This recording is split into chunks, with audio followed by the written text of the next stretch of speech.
All right, let's talk about one of Python's most essential, most fundamental tools, the list.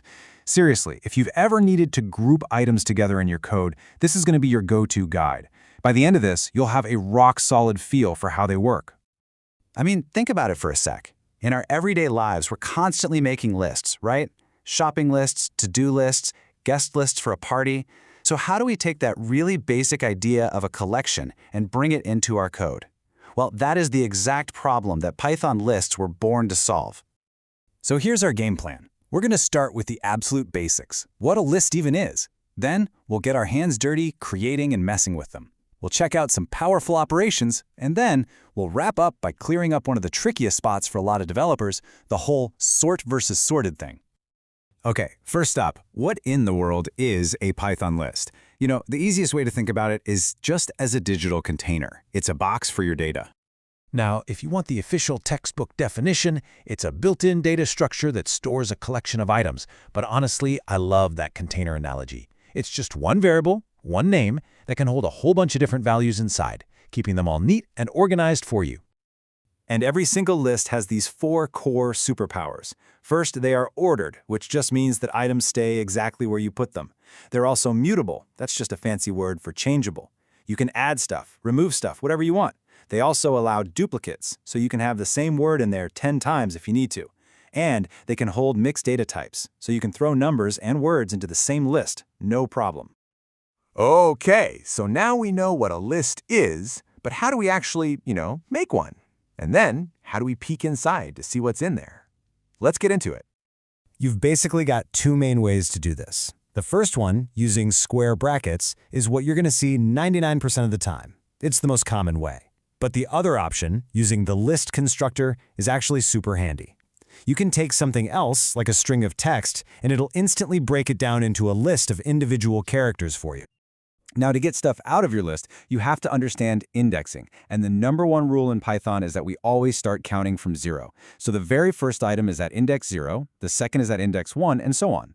But here's a little pro tip for you. You can also use negative numbers. -1 is always the last item, -2 is the second to last, which is incredibly useful, trust me.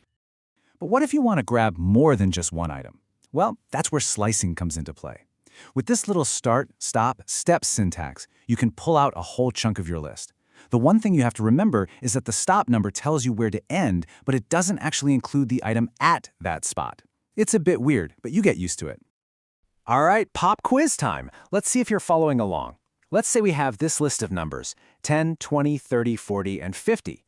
If we print the slice nums -3, -1, what are we going to get? Is it A, 20, 30, 40, B, 30, 40, or C, 40, 50? Think about it for a second. And the correct answer is B, 30, 40. This is the perfect example of that tricky stop rule. The slice starts at index -3, which is the number 30. Then it's supposed to stop right before index -1, which is the number 50. So all it grabs are the 30 and the 40. Make sense? Awesome job on that quiz. Okay, so remember how we said lists are mutable or changeable? This next part is all about that, how we can actually change what's inside our container once we've made it. The most straightforward way to modify a list is to just find an item by its index and assign a new value. So here, we're targeting index 1, which has banana, and we're just replacing it with blueberry. And boom, the list is updated. Simple as that. But what about this? We make a totally empty list, and then we immediately try to put the word hello at index 0. Is that going to work? What do you think? No way. It's going to crash with an index error. And this is a really important rule to get straight. You can only change an item at an index that already exists. Since our list was empty, there was no index 0 to begin with. You got to add items first, then you can go back and change them. All right, moving on. Let's look at a few simple but super powerful tricks you can use with lists to combine them, repeat them, and check what's inside. There are 3 main operators to know here.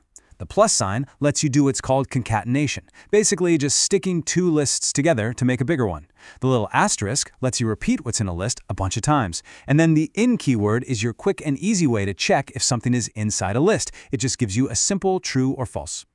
Now, on top of those basic operators, lists come with this amazing built-in toolkit of what we call methods.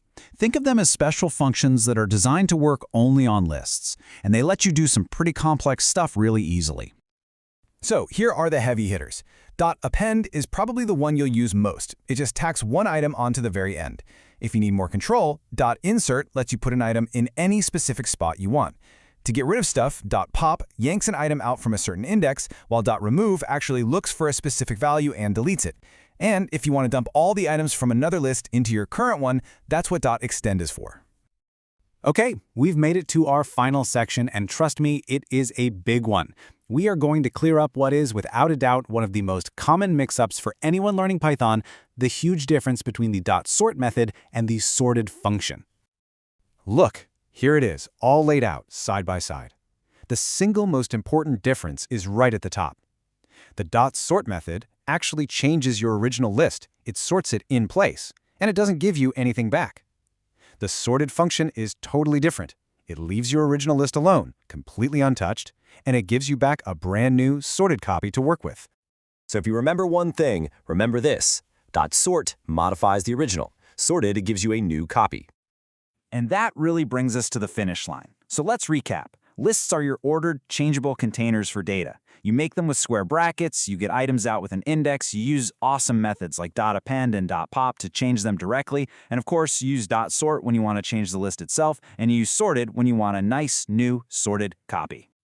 Let's end with this fantastic quote from the legendary B.B. King. The beautiful thing about learning is that nobody can take it away from you. Everything you've just learned about Python lists, well, that's in your toolkit now, forever. So go out there and build something cool with it. Thanks for tuning in.